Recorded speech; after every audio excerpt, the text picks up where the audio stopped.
رسول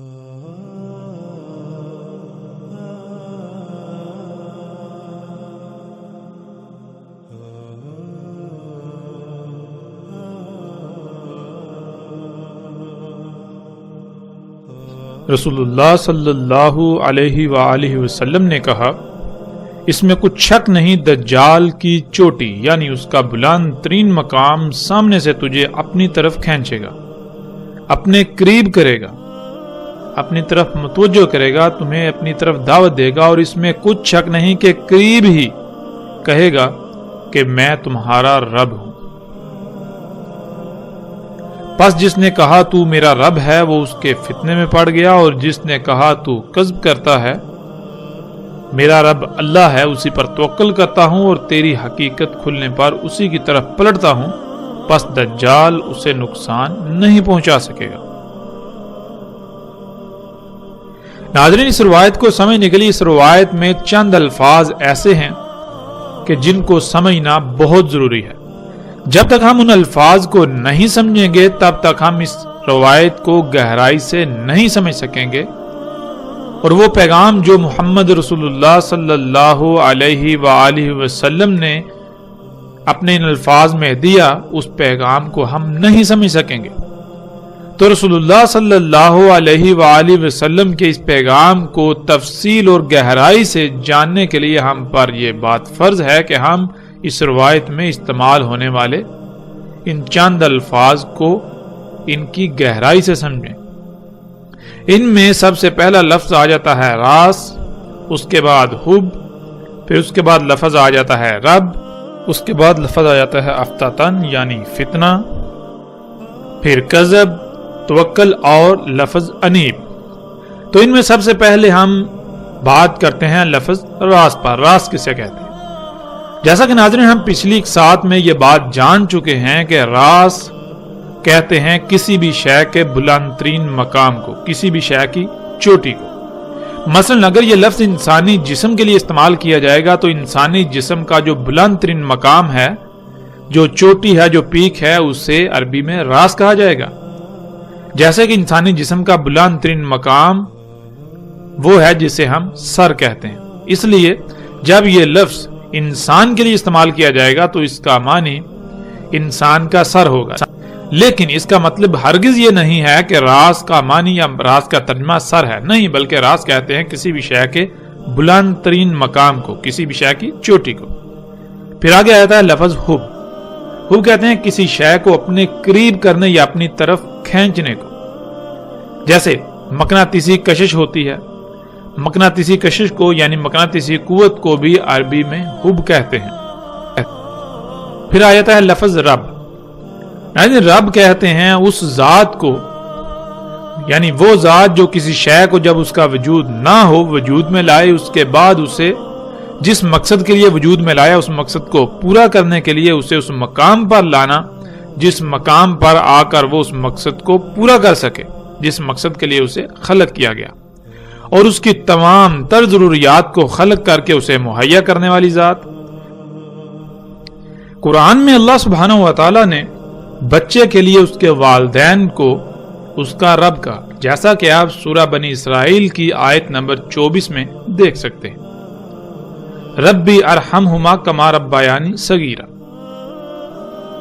یعنی اے میرے رب ان دونوں پر رحم کر، یعنی ان دونوں کی حفاظت کر، بالکل اسی طرح جس طرح جب میں چھوٹا تھا تو میرے رب ہونے کے ناطے انہوں نے میری حفاظت کی۔ اللہ سبحانہ و تعالیٰ نے والدین کو بچے کے لیے رب اس لیے کہا کیونکہ جب بچے کا وجود نہیں ہوتا تو والدین اسے وجود عطا کرتے ہیں، اس کے بعد بچہ ہر لحاظ سے والدین کا محتاج ہوتا ہے، والدین اس کی تمام ضروریات اسے مہیا کرتے ہیں۔ اگر والدین اسے کھلائیں گے تو بچہ کھائے گا، ورنہ بچہ بھوکا مر جائے گا، خود سے کچھ بھی نہیں کر پائے گا۔ بالکل اسی طرح بچے کی جتنی بھی ضروریات ہیں ہر لحاظ سے بچہ والدین کا محتاج ہوتا ہے، اس لیے اللہ سبحانہ و تعالیٰ نے والدین کو بچے کے لیے اس کے رب کہا۔ جب ایک بچہ چھوٹا ہوتا ہے تو وہ والدین کا محتاج ہوتا ہے، یوں ایک انسان جب بچہ تھا تو اللہ اس کے والدین کی صورت میں اس کا رب تھا، اور جیسے جیسے انسان خود مختار ہوتا جائے تو ویسے ویسے اللہ سبحانہ و تعالی نے اسے خود کو فطرت کا محتاج بنانے کا حکم دیا، کیونکہ باشعور اور بااختیار ہوتے ہی جیسے وہ پہلے والدین کا محتاج تھا تو اللہ اس کا رب تھا، بالکل اسی طرح اب وہ اگر خود کو فطرت کا محتاج بنائے گا تو اس کا رب اللہ ہوگا، ورنہ وہ خود کو جس کا محتاج بنائے گا وہی اس کا رب کہلائے گا۔ اسی کا حکم اللہ سبحانہ و تعالی نے قرآن میں کئی مقامات پر دیا کہ ہر طرف سے کٹ کر یکسو ہو کر فطرت پر قائم ہو جاؤ، اور اسی کو اللہ سبحانہ و تعالی نے اصل دین قرار دیا، جس کا اکثریت کو شعور ہی نہیں ہے، اکثریت کو علم ہی نہیں ہے کہ دین کیا ہے۔ دین ہے فطرت پر قائم ہونا، خود کو فطرت کا محتاج بنانا، ہر لحاظ سے فطرت پر ہی توکل کرنا، فطرت پر انحصار کرنا۔ پھر ناظرین آگے لفظ آ جاتا ہے فتنہ۔ ناظرین فتنے کو سمجھنے کے لیے ہم ایک مثال کا سہارا لیتے ہیں۔ مثال کے طور پر ایک ایسی شے جو مارکیٹ میں یعنی بازار میں بہت مقبول ہو، کوئی بھی جائے، خواہ وہ بچہ ہو، بڑا ہو یا بوڑھا، کوئی بھی جائے وہ قیمت ادا کرے گا اور اس شے کو لے آئے گا۔ لیکن ایسا ہو اب مارکیٹ میں وہی شے جعلی یعنی نقلی بھی آ جائے اور اتنی زیادہ تعداد میں آ جائے کہ اس کے مقابلے میں اصل بہت کم اور اصل کی پہچان بہت مشکل ہو جائے، تو اب جو بھی خریدنے جائے گا ممکنہ طور پر نقلی ہی خرید کر لائے گا، جس سے یہ علم ہو گیا کہ مارکیٹ میں اصل کے مقابلے میں نقلی شے بھی آ چکی ہے۔ تو ناظرین کسی بھی شے کی جب نقل تیار کی جاتی ہے وہ ایسی نہیں بنائی جاتی کہ وہ خود بول کر کہے کہ میں نقلی ہوں، بلکہ نقل ایسی تیار کی جاتی ہے کہ اصل شے بھی نقل کے مقابلے میں نقل نظر آئے۔ ایسی صورت میں کوئی بھی جب اس شے کو خریدنے جائے، خواہ وہ کتنے ہی علم والا ہی کیوں نہ ہو، اس پر امتحان آ جائے گا کہ آیا ان میں سے کون سی اصلی ہے اور کون سی نقلی۔ اس طرح امتحان میں پڑھنے کو عربی میں فتنہ کہتے ہیں، اور نقل کو اختیار کر لینے کو فتنے میں پڑ جانا یعنی فتنے کا شکار ہو جانا کہلاتا ہے۔ ناظرین اگلا لفظ آ جاتا ہے کذب۔ کذب کہتے ہیں اللہ کی آیات جو کہ تمام کی تمام مخلوقات سمیت ہر وہ شے جس سے انسان اللہ کو جان سکے، اللہ کو پہچان سکے، پر ایمان لانے کی بجائے ان کا کفر کرنا، یعنی اس بات کو تسلیم کرنے سے انکار کر دینا کہ یہ تمام کی تمام آیات جو کہ تمام کی تمام مخلوقات اللہ کی آیات ہیں، ان کو اللہ سبحانہ و تعالی نے کسی نہ کسی مقصد کے لیے خلق کیا، اور جس مقصد کے لیے خلق کیا اس مقصد کو پورا کرنے کے لیے ان سب کو ان کے مقامات پر رکھ دیا۔ تو جب تک یہ تمام کی تمام آیات، یہ تمام کی تمام مخلوقات اپنے اپنے مقام پر رہتے ہوئے اپنی اپنی ذمہ داری پوری کریں گی، تب تک اس کائنات کا نظام بالکل ٹھیک رہے گا۔ اس کائنات میں کوئی کمی، کوئی کجی، کوئی کوتاہی، کوئی لاپرواہی، کوئی فساد، کوئی خرابی نہیں ہوگی، کیونکہ یہ کائنات بالکل ایک مشین کی مانند ہے۔ جیسے مشین میں پرزے ہوتے ہیں، ہر پرزہ دوسرے کے ساتھ مشروط ہوتا ہے، بالکل اسی طرح یہ تمام کی تمام مخلوقات اس کائنات میں پرزوں کی مانند ہیں۔ جب کوئی ایک خلق اپنی ذمہ داری پوری کرے گی تو اس سے ریلیٹڈ، اس سے مشروط، اس سے تعلق رکھنے والی دوسری مخلوق اپنی ذمہ داری پوری کر پائے گی۔ اس طرح پوری کائنات بالکل ٹھیک رہے گی۔ تو ناظرین اس دعوت کا انکار کر دینا، اس بات کو تسلیم کرنے کے بجائے اس کا انکار کرتے ہوئے اللہ کی آیات میں، اللہ کی مخلوقات میں چھیڑ چھاڑ کرنا، ان میں پنگے لینا، ان کو اپنی مرضی کے مطابق استعمال کرنا، ان کو ان کے مقامات سے ہٹا دینا، جس سے کائنات میں فساد ہو، کائنات میں خرابیاں ہوں، پھر اس کی وجہ سے تباہیاں، اسے عربی میں کذب کہتے ہیں۔ اس کے بعد ناظرین لفظ آ جاتا ہے توکل۔ توکل کہتے ہیں ہر لحاظ سے مکمل طور پر کسی پر انحصار کرنا، ہر معاملے میں یا کسی بھی معاملے میں کسی کا محتاج بننا، خواہ آپ کو تکالیف و مصائب کا ہی سامنا کیوں نہ کرنا پڑے، یا خواہ آپ کی ضروریات پوری نہ ہوں، آپ کو صبر یا قناعت کرنا پڑے، اسے کہتے ہیں توکل۔ پھر اس کے بعد ناظرین لفظ آ جاتا ہے انیب۔ ناظرین انیب کہتے ہیں فتنے میں پڑنے کے بعد یعنی فتنے کا شکار ہو جانے کے بعد جیسے ہی اصل کا یعنی حق کا علم ہو جائے تو بغیر کسی ہیلے بہانے کے فوراً اس کو ترک کر کے حق کی طرف پلٹنا۔ یعنی آپ اپنی طرف سے حق کی اتباع کر رہے ہوں، آپ یہی سمجھ رہے ہوں کہ جو آپ کر رہے ہیں یا جو سمجھ رہے ہیں وہ حق ہے، لیکن حقیقت یہ نہ ہو، بلکہ حقیقت یہ ہو کہ آپ فتنے کا شکار ہوں اور جیسے ہی آپ پر حق واضح ہو جائے آپ بغیر کسی چونچڑا کے فوراً اسے ترک کر کے حق کی طرف پلٹیں۔ اسے عربی میں انیب کہا جاتا ہے۔ تو ناظرین اب آتے ہیں روایت کی طرف۔ رسول اللہ صلی اللہ علیہ وآلہ وسلم نے کہا تھا کہ دجال کا راز تجھے تیرے بالکل سامنے سے اپنی طرف کھینچے گا، اپنی طرف متوجہ کرے گا، تمہیں دعوت دے گا۔ تو ناظرین آج ہم پر یہ فرض ہے کہ ہم یہ جانیں کہ دجال کا راز کیا ہے۔ راز کسے کہتے ہیں یہ ہم جان چکے۔ راز عربی میں کہتے ہیں کسی بھی شے کے بلند ترین مقام کو، اس کی چوٹی کو، اس کی پیک کو۔ اور ہم یہ بھی جان چکے ہیں کہ دجال انسان کے اپنے ہی ہاتھوں سے خلق کردہ طرح طرح کی وہ مخلوقات ہیں، وہ تمام کی تمام اشیاء اور مشینیں ہیں جنہیں انسان اپنے لیے مسیحا اور فائدہ سمجھتا ہے، یعنی جنہیں انسان اپنے لیے فائدہ مند اور ترقی سمجھتا ہے، ترقی کا نام دیتا ہے۔ اور آج جب ہم غور و فکر کریں، آج جب ہم غور کریں تو دجال کا راز بالکل واضح ہے۔ انسان کی خلق کردہ مخلوقات کا جو سب سے بلند ترین مقام ہے، جو ان کی چوٹی ہے، جو پیک ہے، وہ کیا ہے؟ وہ سیٹلائٹ ہے جو خلا میں زمین کے گرد تیر رہی ہے، اور اس کے علاوہ وہ تمام کے تمام ٹاورز ہیں جن سے آج سارے کا سارا مواصلاتی نظام چلایا جا رہا ہے۔ اس کے علاوہ تمام کے تمام ٹی وی اینٹیناز جو آپ کو لوگوں کے گھروں اور عمارتوں کی چھتوں پر نظر آتے ہیں، وہ یہ دجال جو آپ کو اپنی طرف دعوت دیتا ہے اس کا راز ہے، یعنی ٹی وی کا راز۔ اور دجال کا یہ راز آج حیران کن طور پر انسان کے بالکل سامنے سے اسے اپنی طرف کھینچتا ہے، اسے دجال کو اپنا رب بنانے کی دعوت دیتا ہے، جسے آج ہم ٹیلی ویژن، انٹرنیٹ اور ریڈیو وغیرہ سمیت ٹیلی کمیونیکیشن سسٹم یعنی مواصلاتی نظام کا نام دیتے ہیں۔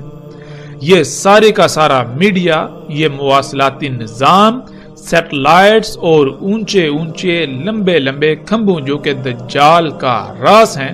کا ہی حصہ ہیں اور اسی سے ہی کام کرتے ہیں۔ یہ دجال کا راز یعنی انسان کی خلق کردہ طرح طرح کی مخلوقات، طرح طرح کی اشیاء، مشینیں جنہیں انسان اپنے لیے مسیحا، اپنے لیے فائدہ مند سمجھتا ہے، ان کا جو بلند ترین مقام ہے وہ انسانوں کے بالکل سامنے سے انہیں یہ کہتا ہے کہ میں تمہارا رب ہوں، یعنی اپنی تمام تر ضروریات مجھ سے ہی حاصل کرو، مجھ سے ہی پوری کرو۔ وہ رزق کھاؤ جو مشینوں کا بنایا ہوا ہے، جو انسان کے اپنے ہی ہاتھوں سے فطرت میں مداخلت کر کے خلق کیا گیا ہے۔ اپنی سواری کی ضروریات، اپنی سواری کی حاجات کو پورا کرنے کے لیے انہی مشینوں یعنی دجال کو ہی اختیار کرو۔ تمہارے پہننے کے لیے کپڑا ہو یا جوتے، کھانے کی اشیاء ہوں یا پینے کی، یہاں تک کہ تمہاری جتنی بھی ضروریات ہیں انہیں پورا کرنے کے لیے دجال یعنی انسان کی اپنے ہی ہاتھوں سے اللہ کے مقابلے پر خلق کردہ اشیاء اور مشینوں پر ہی توکل کرو، انہی پر انحصار کرو۔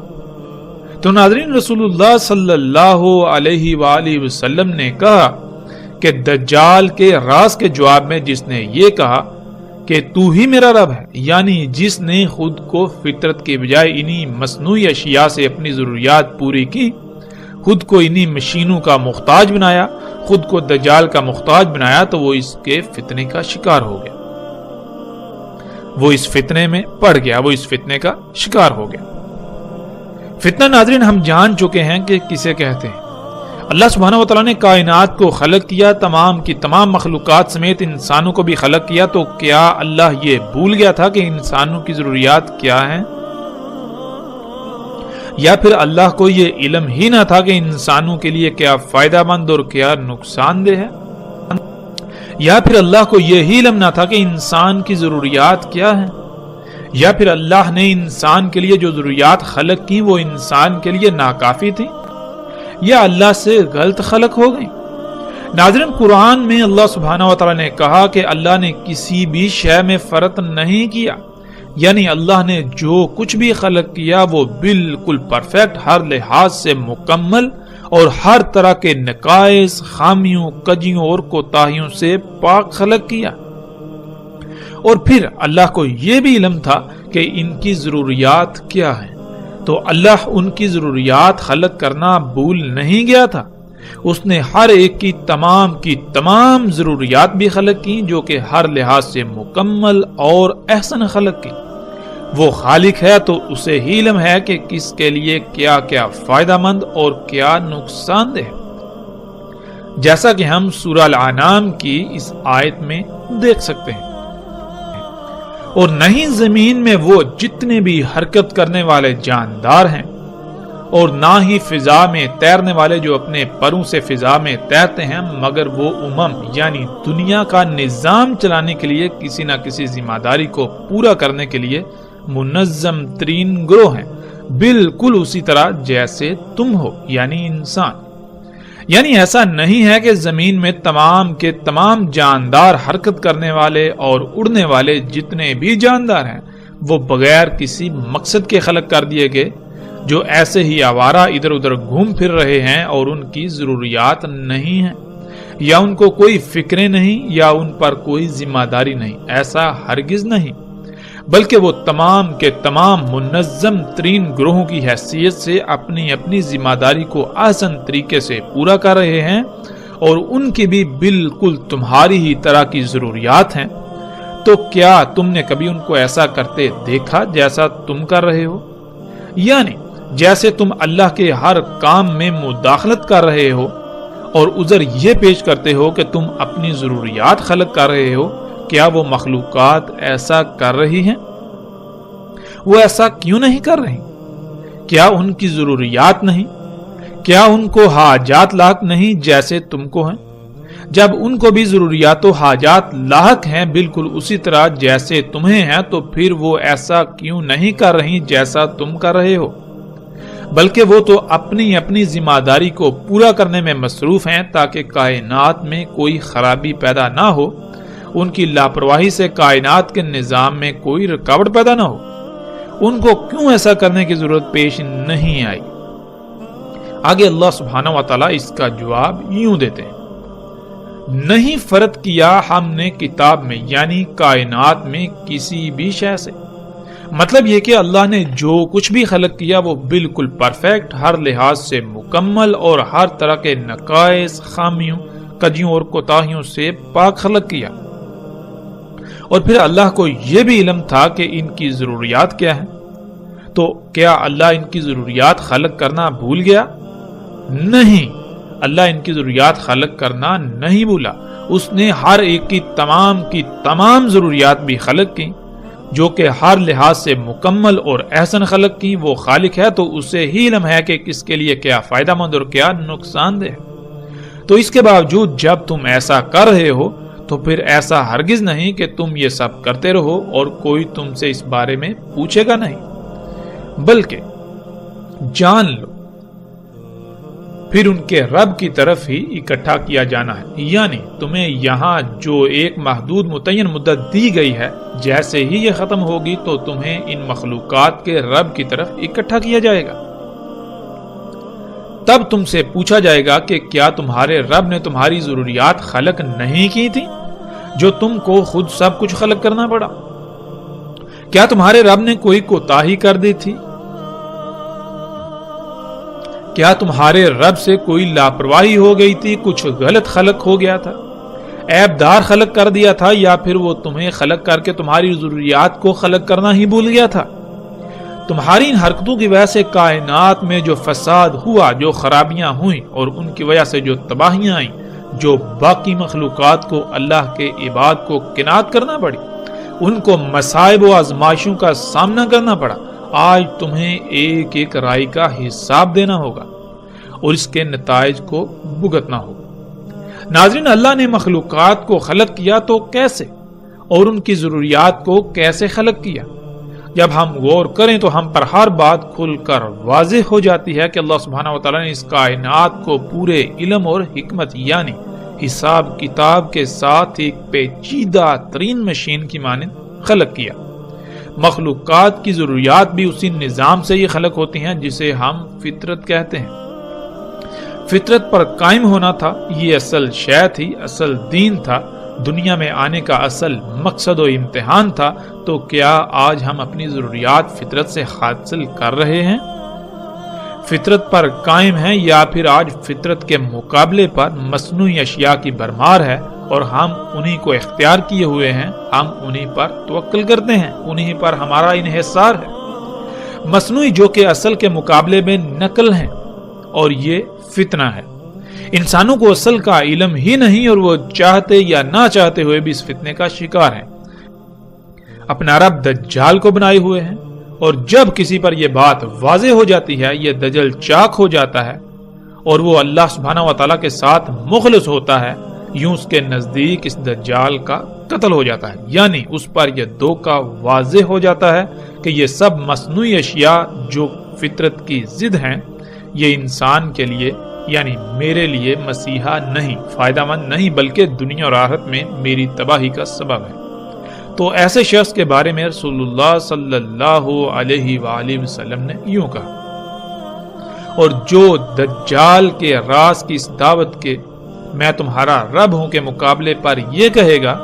کہ کذب، یعنی تو میرا رب نہیں، تو اللہ کی مخلوقات میں اللہ کے کاموں میں مداخلت کر رہا ہے، کائنات کو فساد زدہ کر رہا ہے، تیری وجہ سے کائنات میں طرح طرح کی تباہیاں آ رہی ہیں، تیری وجہ سے بیماریاں و آزمائشیں آ رہی ہیں، تیری وجہ سے دنیا کے حالات بد سے بدتر ہوتے چلے جا رہے ہیں، اس لیے تو میرا رب نہیں۔ پہلے میں نے تجھے اپنا رب بنایا ہوا تھا اس وجہ سے کیونکہ مجھ پر یہ سارا حق واضح نہیں تھا، میں تیرے دجل کا شکار تھا، اس لیے اب میرا رب اللہ ہے، یعنی میں اپنی ضروریات انسان کی خلق کردہ ان مصنوعی اشیاء سے پوری نہیں کروں گا، میں خود کو فطرت کی بجائے ان مصنوعی اشیاء کا محتاج نہیں بناؤں گا، بلکہ میرا رب اللہ ہے، یعنی میں اپنی تمام تر ضروریات فطرت سے پوری کروں گا، خود کو فطرت پر قائم کروں گا اور اپنی حاجات و ضروریات کو پورا کرنے کے لیے اسی پر انحصار کروں گا، یعنی اسی پر توکل کروں گا۔ پہلے میں تجھے اپنا رب بنائے ہوئے تھا، وہ اس لیے کہ میں بھی باقی انسانوں کی طرح تجھے اپنے لیے مسیحا سمجھتا تھا، اس ٹیکنالوجی کو، صنعتی انقلاب کو، انسان کی خلق کردہ طرح طرح کی مخلوقات کو انسان کے لیے ترقی سمجھتا تھا، دنیا کے لیے ترقی سمجھتا تھا، لیکن اب مجھ پر یہ دجل کھل چکا، میرے نزدیک اس دجال کا قتل ہو چکا، ان اشیاء پر پڑا دجل کا پردہ چاک ہو چکا، اس لیے اب میں بغیر کسی ہیلے بہانے کے اپنے رب کی طرف پلٹتا ہوں۔ تو رسول اللہ صلی اللہ علیہ وآلہ وسلم نے کہا کہ پس دجال اسے کوئی نقصان نہیں پہنچا سکے گا، یعنی پہلے وہ دجال کو رب بنانے کی وجہ سے طرح طرح کی بیماریوں، تکالیف، مصائب، الجھنوں، جھنجھٹوں وغیرہ کا شکار تھا، انسانوں کی غلامی کا شکار تھا، دن رات دجال کی غلامی میں دھنسا ہوا تھا، آزاد ہو کر بھی آزاد نہیں تھا، تو اب اس کے لیے یہ سب نہیں ہوگا، وہ ہر لحاظ سے ایک آزاد اور اللہ سبحانہ و تعالیٰ کا غلام شخص ہوگا۔ ناظرین، سب پر فرض ہے کہ غور و فکر کریں اور دیکھیں کہ کیا آپ دجال کو اپنا رب نہیں بنائے ہوئے؟ کیا آپ اپنی ضروریات کو پورا کرنے کے لیے فطرت پر انحصار کرتے ہیں یا پھر اللہ کے مقابلے پر، فطرت کے مقابلے پر انسان کی اپنے ہی ہاتھوں سے خلق کردہ طرح طرح کی اشیاء سے، انہی مشینوں پر انحصار کرتے ہیں؟ کیا کبھی آپ نے غور کیا کہ اپنی ضروریات کو پورا کرنے کے لیے جس شے پر آپ انحصار کر رہے ہیں، جسے آپ اختیار کر رہے ہیں، وہ کیسے وجود میں آئی؟ اس کی تخلیق سے کائنات میں کس قدر فساد ہوا، کتنی مخلوقات کا قتل عام ہوا، اور زمین و آسمانوں میں اللہ کے قائم کردہ میزان میں کتنا خسارہ ہوا، کس قدر فساد ہوا۔ غور کیجئے اس سے پہلے کہ دیر ہو جائے۔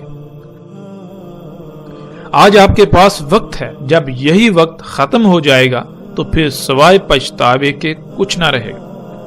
دجال کے راز کو پہچانے یہ دن رات کیا دعوت دیتا ہے؟ کسی اپنا رب بنانے کی طرف دعوت دیتا ہے۔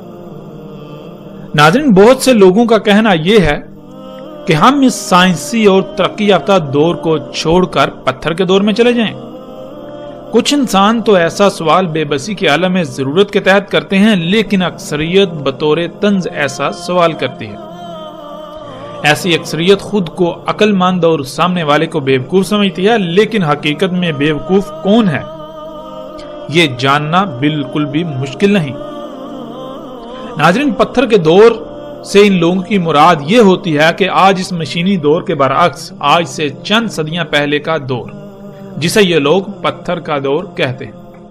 سوال یہ پیدا ہوتا ہے کہ سمندر، درخت، چرند پرند، پھل پھول، پودے، سرسبز باغات سمیت طرح طرح کی مخلوقات یعنی جنت کا منظر پیش کرتی یہ دنیا ان لوگوں کو پتھر کا دور نظر آتی ہے، جس میں نہ زلزلے ہوں، نہ طوفان، نہ بیماریاں ہوں، نہ انسان کا غلام، جس میں رشتے ناتوں کی قدر اور اپنی جان سے زیادہ دوسرے کی جان کی فکر ہو۔ اس طرح اگر بات کی جائے تو خصوصیات کے انبار لگتے جائیں، الفاظ ختم ہو جائیں، مگر خصوصیات بیان کرتے کرتے ختم نہ ہوں۔ اسے یہ لوگ پتھر کا دور کہتے ہیں اور جہالت کا دور کہتے ہیں۔ یہ لوگ بات کرتے ہیں سائنس کی، تو ناظرین سائنس تو کہتے ہیں علم کو۔ تو عقل کے اندھو تمہاری سائنس، تمہارا علم جسے تم ترقی کہتے ہو، وہ تو خود پتھر کے دور کی محتاج ہے۔ کبھی غور تو کرو، یہ زمین کا اگانا کیا یہ سائنس کی انتہا نہیں؟ ایک درخت میں کتنی سائنس ہے، اس کو جاننے کے لیے تمہاری سائنس بے بس ہے۔ تمہارے بنائے ہوئے جدید ترین آلات ایک پتے کی گہرائیوں میں دیکھنے کے باوجود اندھے ہیں، ان کی دیکھنے کی صلاحیت ختم ہو جاتی ہے، مگر پتے کی گہرائی نہیں۔ دیکھو یہ طرح طرح کے رنگ برنگے پھول، یہ چہچہاتے ہوئے پرندے، کیا یہ سائنس کی انتہا نہیں؟ سمندروں میں تیرتی ہوئی مچھلیاں ہوں یا پھولوں پر اڑتی تتلیاں، یہ سائنس کی انتہا نہیں؟ دیکھو زمین کی گہرائیوں کو، اس کی پیچیدگیوں کو، اتنے بڑے ترقی کے دعوے دار ہونے کے باوجود تمہاری مشینیں اندھی اور بے بس کیوں ہو جاتی ہیں؟ کیا یہ سائنس کی انتہا نہیں؟ میرے رب کی تخلیقات کو پتھر اور جہالت کا دور کہتے ہو اور اس کا شریک بنے ہوئے یعنی اس کے کاموں میں مداخلت کرتے ہوئے دنیا کو جہنم سے بدتر بنا کر اسے ترقی کا نام دیتے ہو۔ جسے تم پتھر کا دور کہتے ہو، عقل کے اندھو دنیا کی تخلیق اور اس کے نظام کو چلتے ہوئے خرب ہا سال گزرے، لیکن ایک رائی برابر بھی خامی یا خرابی پیدا نہیں ہوئی۔ مگر جسے تم ترقی و خوشحالی کا نام دیتے ہو، تم جیسے انسانوں نے زمین پر جیسے ہی قدم رکھا، جیسے انسان زمین پر پدھارے تو زمین کا سارا نظام ہی درہم برہم کر دیا۔ میرے رب نے زمین کا توازن قائم کرنے کے لیے پہاڑوں کو رکھا، وہ سائنس نہیں پتھر کا دور، اور تم نے انہی پہاڑوں کو کاٹ کاٹ کر زمین کا توازن بگاڑ دیا، جس سے زمین زلزلوں تباہیوں کی لپیٹ میں چلی گئی۔ یہ دور ترقی کا دور ٹھہرا۔ واہ کیا سائنس و ترقی ہے تمہاری۔ میرے رب نے انسانوں کی ضروریات خلق کی، ان کے استعمال سے کبھی کوئی بیماری لاحق نہ ہوئی، کسی بھی انسان کو کوئی خرابی نہ ہوئی، یہاں تک کہ پیٹ تک نہ پھولا۔ اور یہ حضرت انسان ہے کہ اسی رب کے کاموں میں مداخلت کر کے اسی کی مخلوقات کو فساد زدہ کرتا ہے اور پھر الٹا الزام اسی پر عائد کرتا ہوا خود کو ترقی و خوشحالی پسند قرار دیتا ہے، اور اس کے بعد مزید فساد کے لیے اپنی راہ ہموار کرتا ہوا اپنے ہم نوا تیار کرتا ہے۔ آج جو تم مصنوعی طریقوں سے خلق کر کے ترقی کے دعوے کر رہے ہو، اس ترقی کا پول تو ہم ہر لحاظ سے آئندہ ایک ساتھ میں کھولیں گے، لیکن یہاں یہ بتانا ضروری ہے کہ اے حضرت مفسد انسان، جس علم کی بنیاد پر تو ترقی کا دعوے دار بنا پھرتا ہے، اس علم کے حصول کے لیے بھی تو اسی پتھر کے دور کا محتاج ہے، تو اسی پتھر کے دور کی مخلوقات کا ہی محتاج ہے۔ انہی کی چیر پھاڑ کر کے جو قوانین فطرت تو دریافت کرتا ہے، اسی کی بنیاد پر تیرا دعویٰ کھڑا ہے، ذرا اپنے نیچے تو جھانک۔ اے حضرت مفسد انسان، پہلے اپنی اوقات تو بتا، تیرا اپنا وجود ہی اسی دور سے مشروط ہے جسے تو پتھر و جہالت کا دور کہتا ہے۔ اے حضرت مفسد انسان، تجھے جو وقت دیا تھا، جو مدت تیرے لیے معین کی تھی، جان لے وہ مدت آج پوری ہو چکی۔ اب تو صرف اتنا ہی وقت ہے جتنا خواب کے دوران بیدار ہونے میں ہوتا ہے۔ اے حضرت مفسد انسان، ترقی کا دعوے دار انسان، تو کتنا عقل مند ہے، اس کا اندازہ کیا کرنا؟ تیرے اعمال خود چیخ چیخ کر تیری عقل مندی کی پول کھول رہے ہیں۔ ترقی کے نام پر ایک دعویٰ کرتا ہے، ایک منصوبہ بندی کرتا ہے، جب اس پر عمل کرتا ہے تو وہی منصوبہ بندی الٹا تیرے گلے پڑ جاتی ہے، اور پھر بہانہ یہ بناتا ہے کہ جو پہلو آج عمل کے ذریعے سامنے آیا، جس وجہ سے نقصان اور تباہی کا سامنا کرنا پڑا، وہ پہلو تھیوری کے وقت سامنے نہیں آ سکا، اس لیے نقصان کا سامنا کرنا پڑا۔ اے حضرت مفسد انسان، ترقی کے دعوے دار انسان، چل، تیرا یہ بہانہ قبول کیا، لیکن یہ کیا؟ جب تو آئندہ غلطی نہ کرنے اور اپنی تھیوری کو پرفیکٹ ہونے کے دعوے کے ساتھ جب بھی عمل کے میدان میں اترتا ہے تو پھر وہی ہوتا ہے، اور یہی کرتے کرتے تو نے آج اس دنیا کی کسی ایک مخلوق کو بھی ٹھیک نہیں چھوڑا۔ تو نے اس دنیا کی تمام مخلوقات کو فساد زدہ کر دیا، ان کو عیب زدہ کر دیا، ان کے اندر خرابیاں پیدا کر دی۔ پوری دنیا، زمین و آسمانوں کو فساد زدہ کر دیا، ان میں خرابیاں کر دی، زمین کی ایسی حالت کر دی کہ ان قریب اس کا انجام وہی جہنم ہے جس کا تجھ سے وعدہ کیا گیا ہے۔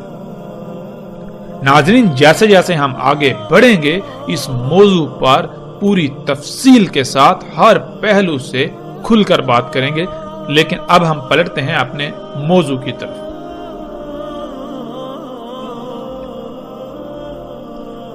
رسول اللہ صلی اللہ علیہ وآلہ وسلم نے کہا، دجال کا راس یعنی دجال کا سب سے بلند ترین مقام اس کی چوٹی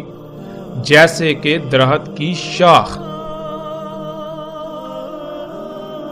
ناظرین، ہم جان چکے ہیں راس کہتے ہیں کسی بھی شے کی چوٹی یا بلند ترین مقام۔ جیسے انسانی جسم کا بلند ترین مقام سر ہے، اس لیے جب یہ لفظ انسان کے لیے استعمال ہوتا ہے تو اس کے معنی انسان کا سر کے ہوں گے۔ دجال کا راس یعنی دجال کا بلند ترین مقام، جب ہم غور و فکر کریں تو بالکل واضح ہو جاتا ہے کہ دجال جو کہ آج کا میڈیا ہے، ٹی وی ہے، ریڈیو ہے، ٹیلی فون وغیرہ ہے، ان سب کا بلند ترین مقام، اس ٹیکنالوجی کا، انسان کی ایجادات کا جو بلند ترین مقام ہے، ان کا اینٹینا ہوتا ہے، اور وہ بالکل ایسے ہے جیسے درخت کی شاخ ہو۔ جیسے دجال کا راز سیٹلائٹ، اس کو آپ دیکھیں تو وہ بالکل ایسے ہے جیسے کہ درخت کی شاخ ہو۔ آپ کے ارد گرد نصب لمبے لمبے کھمبے، ان کے اوپر جو لگے ہوئے اینٹینے ہیں، جب آپ ان کو دیکھیں تو وہ بالکل ایسے ہیں حیران کن طور پر جیسے کہ درخت کی شاخ ہوں۔ اور آپ یہ تصاویر سکرین پر دیکھ رہے ہیں۔ ناظرین، آپ ذرا تصور کریں کہ اینٹینا کے بارے میں 14 صدیاں قبل بات کرنا مقصود ہوتا، جب اس کا کوئی وجود اور تصور تک بھی نہیں تھا، تو اس سے بہتر کوئی اور الفاظ ہو سکتے تھے جو محمد رسول اللہ صلی اللہ علیہ وآلہ وسلم نے اس وقت استعمال کیے۔ جس شے سے ان چیزوں کو تشبیہ دی، کیا اس سے بہتر کوئی اور شے ہو سکتی تھی جو اس وقت بھی اپنا وجود رکھتی ہے اور آج بھی؟ اینٹیناز یعنی دجال کے راز جتنے بھی ہیں وہ کسی نہ کسی درخت کی شاخ سے ضرور مماثلت رکھتے ہیں، یہاں تک کہ سیٹلائٹ جو کہ دجال کا راز ہے، آپ اس میں بھی غور کریں، اسے بھی دیکھیں تو وہ بھی آپ کو بالکل ایک درخت کی شاخ ہی کی طرح نظر آئے گی، جیسا کہ آپ اپنی سکرین پر تصاویر دیکھ رہے ہیں۔ رسول اللہ صلی اللہ علیہ وآلہ وسلم نے کہا، اس میں کچھ شک نہیں، وہ دجال نکلے گا شام اور عراق کے درمیان خالی جگہ سے، پس وہ تباہی پھیلائے گا دائیں جانب، یعنی ہر شے میں خرابیاں کر دے گا، فصلوں میں خرابیاں کر دے گا، جانوروں انسانوں کو بیماریاں زدہ کر دے گا، زمین میں خامیاں و خرابیاں کر دے گا، جراثیموں کیڑے مکوڑوں کا باعث بنے گا، حتیٰ کہ ہر شے میں خرابیاں کر کے تباہی پھیلا دے گا، اور اسی طرح تباہی پھیلائے گا شمال کو بھی۔ اے اللہ کے غلاموں، پس اللہ کی غلامی پر ثابت قدم رہنا، اللہ کی غلامی پر ڈٹے رہنا، یعنی اس وقت اللہ ہی کو اپنا رب بنانا اور اسی پر ڈٹ جانا۔ دجال سے اپنی ضروریات پوری نہ کرنا بلکہ فطرت سے ہی اپنی ضروریات پوری کرنا، جس کے لیے تمہیں بڑی بڑی مصیبتوں، تکالیف اور آزمائشوں کا سامنا کرنا پڑے گا، مگر اس کے باوجود ڈٹے رہنا۔ ناظرین، یہ مکمل روایت کا کچھ حصہ ہے، پہلے ہم اس حصے پر بات کرتے ہیں، جب اس پر بات مکمل ہو جائے گی تو ہم اس روایت کے اگلے حصے کی جانب بڑھیں گے۔ تو اس میں رسول اللہ صلی اللہ علیہ وآلہ وسلم نے یہ کہا کہ دجال نکلے گا شام و عراق کے درمیان خالی علاقے سے۔ اب ناظرین، سوال یہ پیدا ہوتا ہے کہ ہم غور و فکر کریں اور دیکھیں کہ وہ کون سی شے ہے کہ جو شام و عراق کے درمیان خالی علاقے سے نکل رہی ہے، اور نہ صرف نکل رہی ہے بلکہ اس شے کی وجہ سے پوری دنیا میں ہر شے میں تباہیاں و خرابیاں ہو چکی، ہر شے تباہ و برباد ہو چکی، تمام کی تمام اشیاء فساد زدہ ہو چکی۔ اور جب ہم غور کریں تو اس وقت شام و عراق کے درمیان خالی جگہ سے جو شے نکل رہی ہے اسے ہم خام تیل کا نام دیتے ہیں۔ خام تیل سے نکلنے والے مختلف ایندھنوں سے گاڑیاں، فیکٹریاں اور کارخانے وغیرہ چلتے ہیں، جن کے دھوئیں سے فضا انتہائی زہریلے مادوں سے بھر چکی ہے، جو طرح طرح کی بیماریوں کا باعث بن رہی ہے۔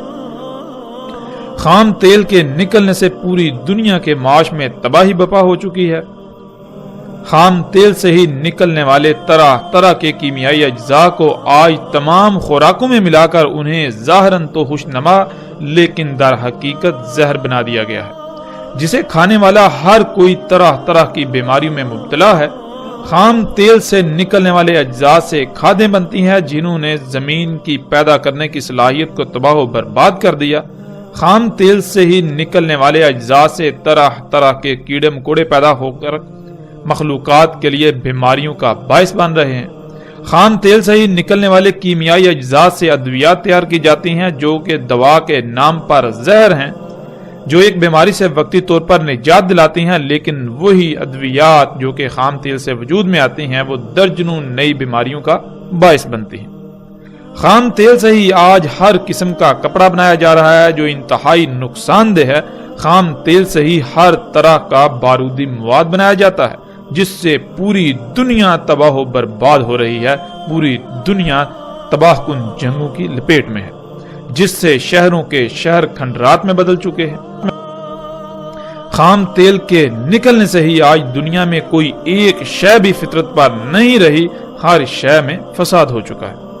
خام تیل کے نکلنے سے ہی زمین کھوکھلی ہو کر جگہ جگہ سے دنس رہی ہے۔ خام تیل کے نکلنے سے ہی آج زلزلے آ رہے ہیں، یہاں تک کہ خام تیل سے ہونے والے فساد و تباہی کا اندازہ لگانا ناممکن ہو چکا ہے۔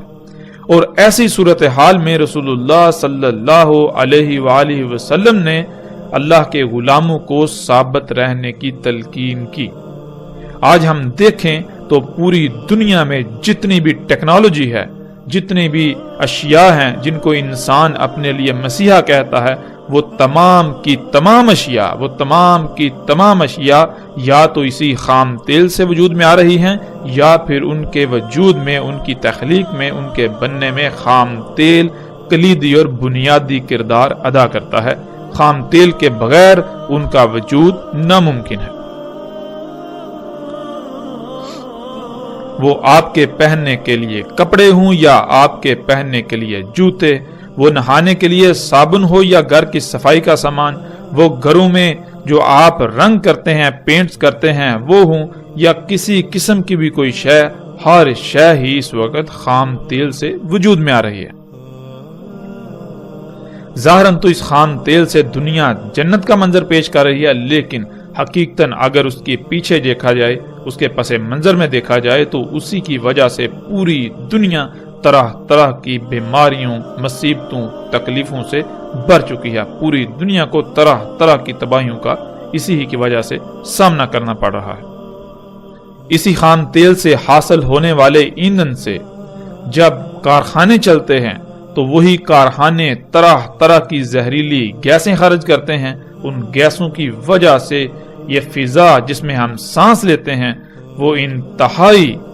فساد زدہ ہو چکی ہے، اتنی زہریلی ہو چکی ہے کہ اس کی وجہ سے پوری دنیا میں ہر سال اگر انسانوں کو دیکھا جائے تو کم سے کم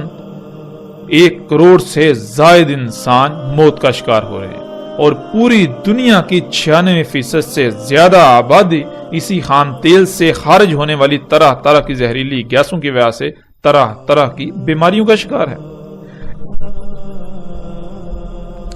اس کے علاوہ اس دنیا کی کوئی ایک بھی مخلوق ایسی نہیں کہ جو اس کے فساد سے پاک ہو،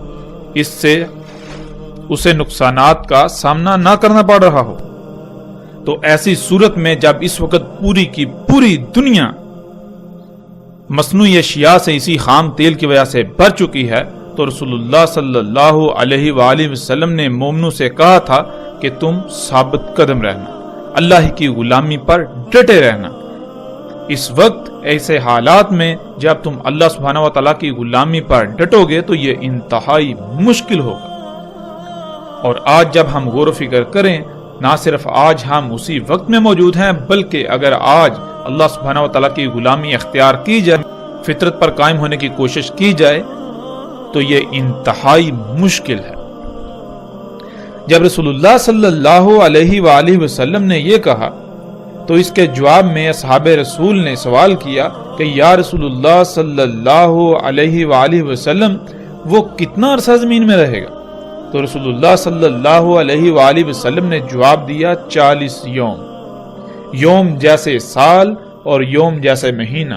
اور یوم جیسے ہفتہ اور باقی ایام جیسے تمہارے ایام۔ کہا ہم نے اے اللہ کے رسول صلی اللہ علیہ وآلہ وسلم بس اس یوم جو سال جیسا ہوگا کیا ہمیں کافی ہوگی اس میں ایک یوم کی صلاح؟ رسول اللہ صلی اللہ علیہ وآلہ وسلم نے جواب دیا نہیں، قدر کر لینا اس کی جیسے اس کی قدر ہے،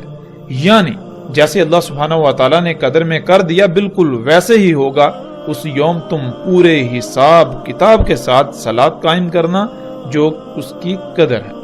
مطلب یہ کہ وہ مدت جو ہوگی اس میں طرح طرح کے حالات و واقعات کا سامنا کرنا پڑے گا، تو اس دوران حالات و واقعات کے مطابق جب جب جو صلاح کتب ہوگی اسے قائم کرنا۔ جواباً پوچھا گیا کہ یا رسول اللہ صلی اللہ علیہ وآلہ وسلم اس کی زمین میں تیز رفتاری کیا ہوگی؟